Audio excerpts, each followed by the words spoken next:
currently in South Carolina at Sherpa's aunt and uncle's house.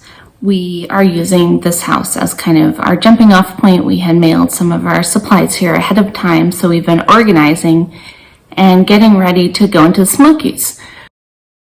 We did do 2 days of hiking near Hot Springs, North Carolina. One of the days I drove north out of town, parked the car, Sherpa hiked to the car, I hiked back into town, and then the next day I drove south out of Hot Springs, and again, same thing, Sherpa hiked to the car and picked it up.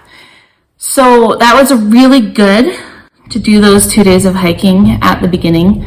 I was very sore, and not in ways that I expected. So mostly my feet and ankles and all kind of the stabilizing muscles around the lower part of my leg got extremely sore. And I think it's just because it's been winter and I've been wearing boots and I was hiking using very minimalist running shoes.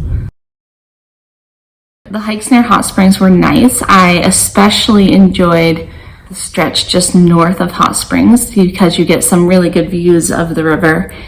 And also it had just snowed. I like snow.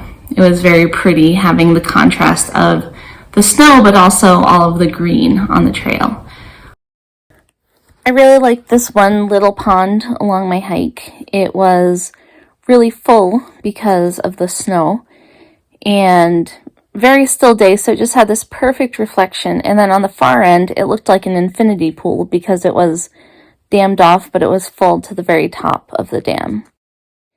And here's our campsite. We camped at the Hot Springs Resort, which I don't necessarily recommend. It was $55 a night for the site that we got, but we decided to do it in part because none of the other sites were reserved, so we knew we would have lots of space.